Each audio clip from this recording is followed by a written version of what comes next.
doing well. If you're new here, my name's Mariana. Welcome. If you've been here before, welcome back. So Bella and I have been on our walk this morning. Thankfully, it is a lot cooler than it was last weekend.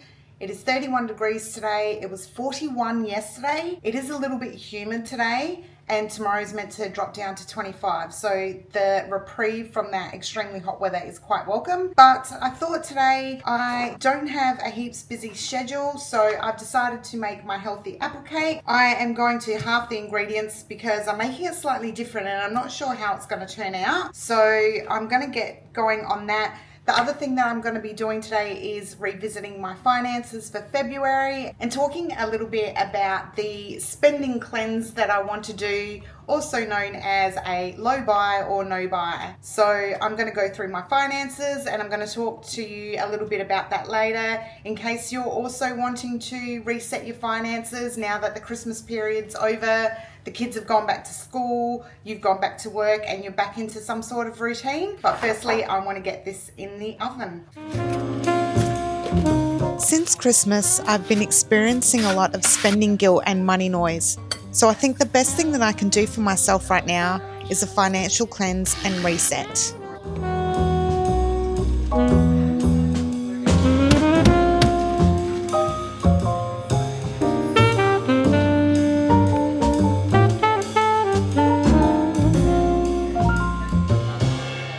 Okay, so it's a little bit later now. Mum and Dad dropped in while the cake was in the oven. I made it into little cupcakes and a little loaf, and I had so much apple left over that I ended up making a second one without the pecans that I gave to Mum and Dad because they can't really eat nuts. I think it turned out all right. So I had to add in a little bit of baking powder because I subbed out self-raising flour for almond flour to make them lower in carb and gluten-free. I think that's quite cute. I have the ingredients to see how it would turn out because I wasn't sure with changing out the flours. And I halved everything, but I think that it does have honey in it. And I think it's still a little bit too sweet. I just tried a tiny little bit, but let's cut it and see what it looks like inside. But I think if I like it and I make it again, I think I will definitely half the honey a little bit more because it's just a little bit too sweet. I reckon you could also sub out the honey for maple syrup if you want it a little bit less sweet and lower in carbs. Let's cut it and see what it's like.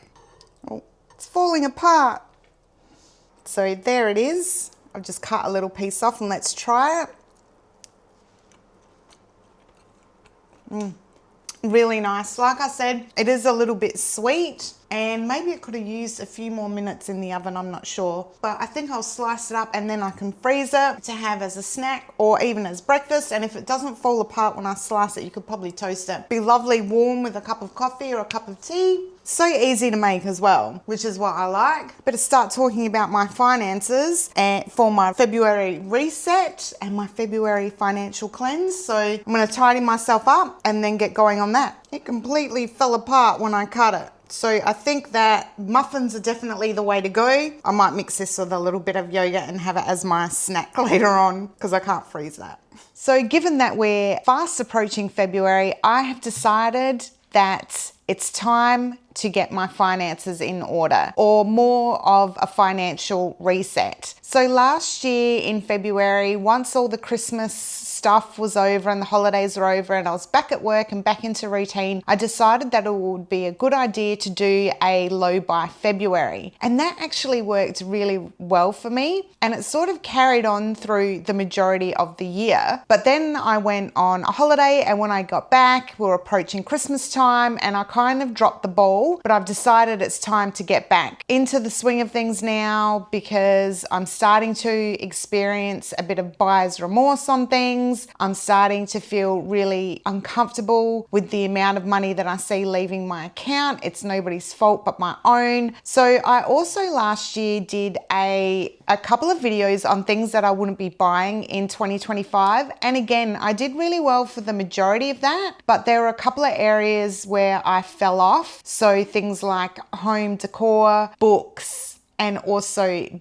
bedding. So I said I wasn't going to be buying any new bedding. I have purchased a bit of bedding since then. I've actually got a new doona cover and sheets coming. They should be here on Monday. So I didn't mind buying those because they're really good quality, and they had been on my wish list for a while, and I have got no issue in investing in my home or in my bedding. But again, seeing that money leaving my account is not leaving me feel good. So I thought this was a really good time to do what is essentially a low buy, but I'm going to refer to it as a bit of a financial cleanse. So it is going to be a low buy month for me, and I do have a list of items that I won't be purchasing throughout February, with a couple of exceptions. But the reason I'm not just calling this a low buy and I'm calling it a cleanse or a detox is because the amount of money noise that I'm currently experiencing in my head. And that's because I'm not across everything that's coming out of my account at the moment. I'm not tracking my spending accordingly. So I need to really get back into doing that. Now, I will caveat this video by saying that I am not a financial advisor. I'm not an expert in finances. I'm not an accountant or anything like that. These are just things that I do. So if you need proper financial advice, I would seek the assistance of a professional, especially if you're in a little bit of a hole. But I'll let you know how I actually started to improve my finances. And that was actually from reading books and listening to podcasts and watching other YouTubers talk about money, but they're experts in their fields, like Nisha or Brian Invest is a really good one in Australia. So just listening to different podcasts and such really helped me change my mindset around money and the way I was approaching it. But I did start with books, and I'll share you the first book that I ever read, and that's The Barefoot Investor. I've spoken about this book on this channel before.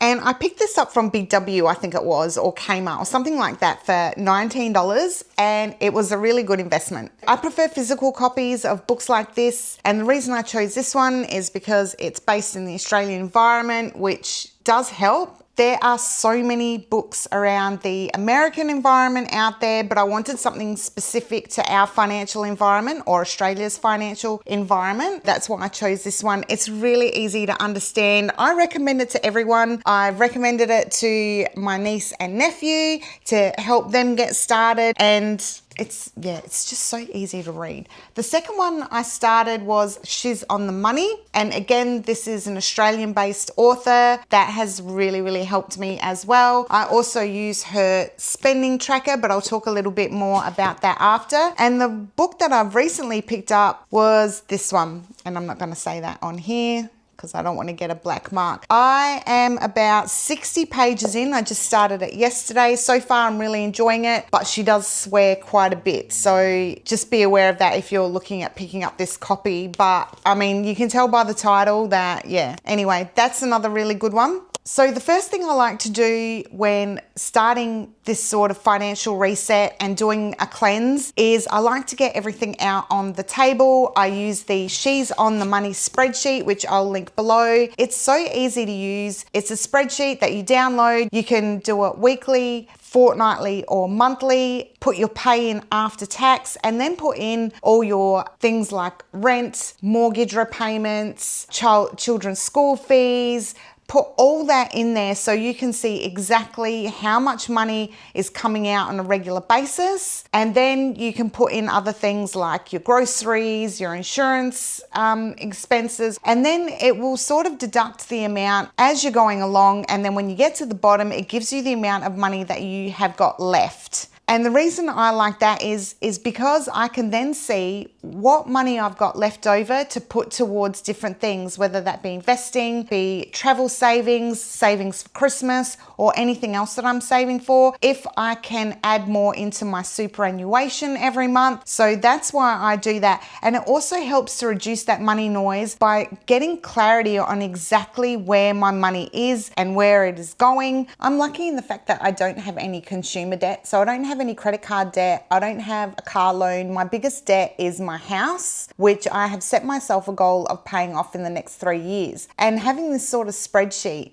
just identifies how much extra I can pay into my mortgage. So for you, if you do have consumer debt, it can help you identify areas where you can cut back how much you've got left at the end of the year, so you can really hit onto those credit cards, or if you've got afterpay or interest-free loans or anything like that, you can work out if you've got enough to pay off that little bit extra. You can use either the snowball method or the avalanche method. The avalanche method is whereby you look at the debt that you've got with the highest amount of interest or the biggest loan, and you pay that off first. For me, when I had a little bit of consumer debt, I like the snowball method, whereby I'd choose the smallest amount first, pay that off, and then the money I had left that I was paying that debt off, I would then roll that into the larger debt. And then once that was all gone, I could then use that money for other things. So for me, I already had my emergency fund saved up. So I've got an emergency fund of about 6 months in the event that something happens. If I lose my job, I know that I've got enough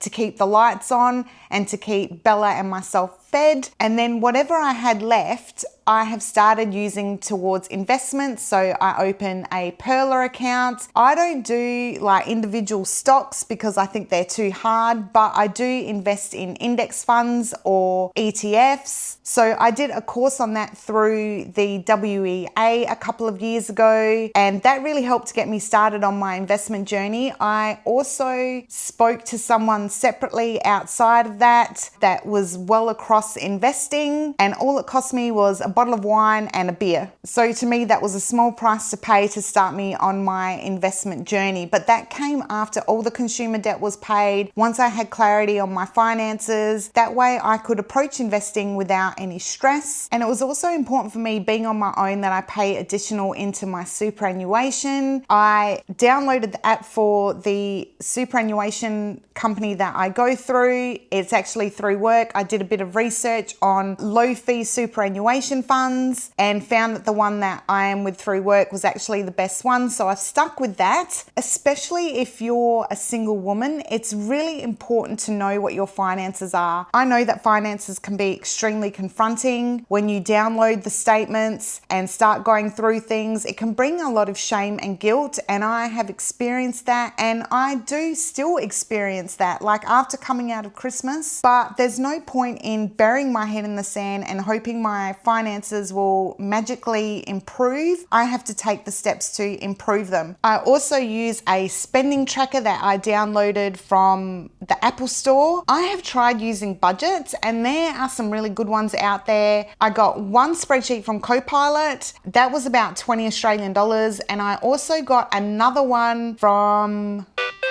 I forget her name.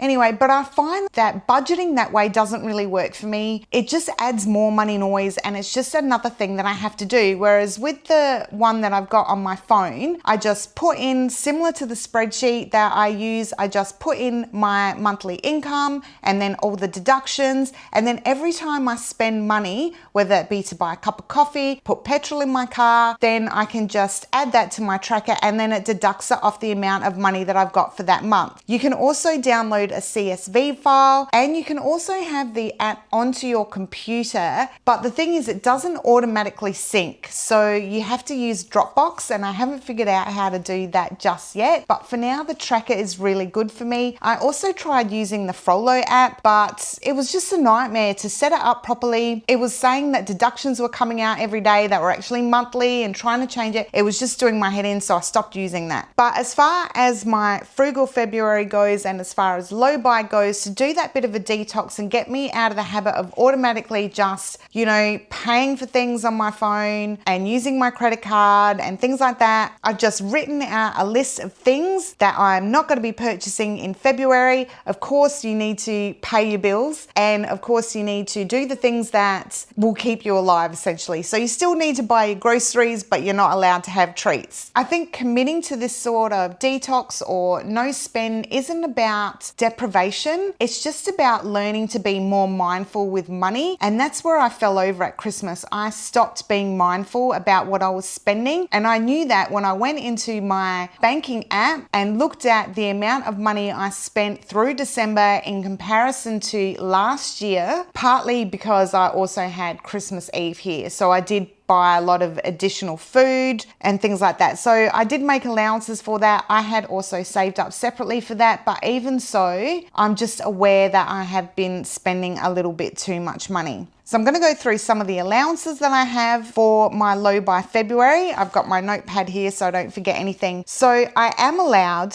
to replace items I use daily or have run out, example like mascara or moisturizer, because they're things that I use every day. Also, given that it is Valentine's Day in February, I may actually treat myself to brunch, preferably somewhere new, and maybe a bunch of flowers. I like to have flowers in the home all the time, but for the month of February, the only bunch of flowers I'm allowed to have is the bunch I buy myself on Valentine's Day. Because I am single, why shouldn't I buy myself a bunch of flowers and take myself out to brunch? I'm not quite ready to do the dinner alone yet on Valentine's Day. Coffee. But there is a caveat on coffee. So I actually budget for my coffee because I really enjoy my coffee and it brings me joy. So I am not cutting that out. I will continue to buy my coffee, but only if it's intentional. So no more coffee on the run, going through the drive-through and grabbing a coffee. No, I am allowed to buy coffees on Tuesdays and Wednesdays when I'm in the office. And that is only because I go in an hour and a half earlier to do some reading or journaling or brain dumping or that sort of thing. And that has become a habit that I developed, I think, well over a year ago now. And that is for my mental health, and it helps just set me up and clear my mind and all that good stuff. So I'm not going to give that up. Also, I am allowed to have coffee when Bella and I go down for our long beach walk, but I've actually cut that right back. So we generally will leave straight away and come home. But if we decide to sit in a cafe, then I'm going to buy myself a coffee, and that's fine. One brunch with a friend, because that was pre-planned way before Christmas time. And that's even if it goes ahead. So we'll have to wait and see. But I'm allowing myself that. And I've also, this month and in February, I am going to be booking my flights to Japan, accommodation, travel insurance. So I'm allowed to do that. I've actually saved up the money for Japan. So that's not even a concern. It's not going to be hitting my everyday savings. But I am not allowed to buy any travel items in February because I get excited and go, yep, I'm going away. So I need to buy this, I need to buy that. No, I can add it to my cart, save it to a wish list, but I'm not allowed to purchase anything until March. That's if I even still want it. If I still want it, fine, go ahead, I'll order it, but maybe I won't want it. So things that are not allowed: no books, fiction or non-fiction in February, because I've got a stack to get through. So over the Christmas break, I was in Victor Harbor. I went to a secondhand bookshop. I bought, I think, 6 new books. So I need to get through those. I've also got some other ones sitting on my bookshelves that I haven't read. So I need to get rid of all of those before I even consider buying anything new. And I won't be able to do that through February anyway. And the reason I fell off of not buying books in 2025, even though that's what I said I was going to do, is because I was having real trouble finding the stuff that I wanted in the libraries and even being able to borrow it for Kindle, and it was just a bit of a pain. So in the end, I just was buying the books that I wanted. I usually don't include non-fiction books in that not allowable list, but I do have a few that I want to get through. So the other week I bought that one, so I've started that one, and I also purchased this one, and I've also got the James Clear Atomic Habits workbook that I need to start reading as well. So I've got a couple of self-development books there that I haven't read, so they also need to be finished before I buy any new books. So that'll probably extend beyond February. All Amazon purchases are forbidden in February. If there are things that I want or think that I want from Amazon, I can save them to a list and then revisit that list at the end of February or the beginning of March. And that goes with all non-essentials. So no sneaky treats, no wandering into Hague's at lunchtime and buying myself that little $5 chocolate. No, that can't happen through the month of February. It shouldn't be happening at all anyway, because I don't need it. No activities that cost. So one of the goals that I have set myself for 2026 is to become a cultured world traveler. Now, not all of us can afford to travel everywhere, anywhere at any time of the year. So I also include trying new things in that. I also include visiting places within South Australia or just outside the border, and that's all fine. I consider that to be included in becoming a cultured world traveler. However, I am not allowed to do any of those sorts of activities if they involve spending money. That also means no movies, no shows, and it means that I'll have to be more creative about what I do on the weekends. But it does give me that extra space to explore what's going on in Adelaide for free. So I've actually listed out a bunch of things that I can do throughout February in Adelaide, so in my local city, that I can do that will cost me absolutely nothing. And some of those things include Botanic Gardens and also the State Library. So I've never, in all the time that I've lived in Adelaide, been to the State Library. And the Mortlock Chamber is actually quite famous, and I've never been in there. I've never seen it except for in pictures, so that's free, so I can go and do that. Now throughout the rest of February, there are the Brighton Jetty sculptures. I've also never seen those. They put them up around the Brighton area every January, February, and I've never been to see them, so I can go and do that. That is also free. Himeji Gardens, I didn't even know this place existed. Apparently it's somewhere just off Green Hill Road. I've never been there. Apparently it's quite beautiful Japanese gardens. That's also free, so I can go there. And also the Art Gallery of South Australia. I don't think I've been there in about 25 years. That's also free unless you're visiting a specific exhibition. So that won't cost me anything except for the cost of the tram or the bus to get me into the city. So included in that no buy February or low buy February is also no paying for parking. So if I have to go somewhere where I have to pay for parking, I'm not going. Simple as that.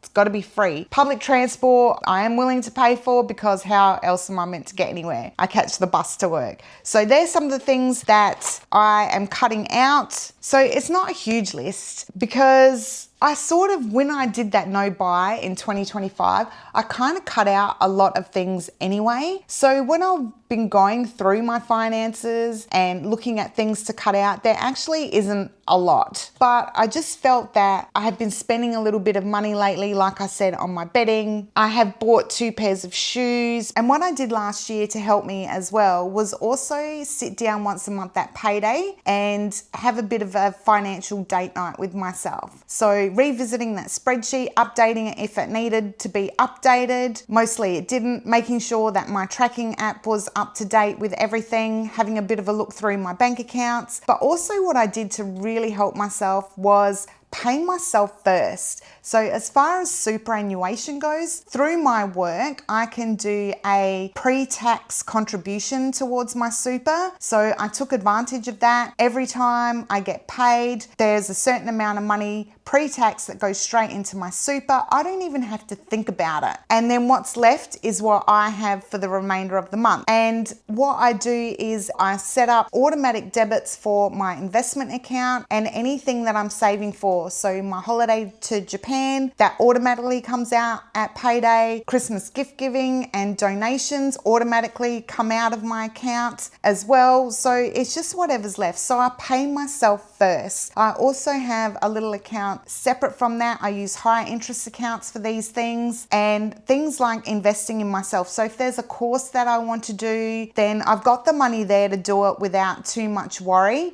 So I always pay myself first. So that's another thing that you can do. But really have a look at that spreadsheet and see what money that you can, where you can cut back and where you can filter other funds to that your future self will thank you for. If you are experiencing money noise, start educating yourself about finances, engage in a spending cleanse and get it all out on the table or speak to a professional. No matter your age, it's never too late to start. Anyway, that's it from me. I hope that you learned something in this video, or if you're doing a no buy or low buy February, drop me a comment and let me know what it is that you are committing to not purchasing for the month of February. If you're revisiting your finances, what is it that you're doing to improve your financial mental load? Do you have any tips and tricks on improving finances? I would love to hear from you. If you did like this video and you found it helpful, please give me a big thumbs up and drop me a comment, as the engagement really does help YouTube to support my channel or recognize my channel. Until the next one, I hope you all have a fabulous day. Bye.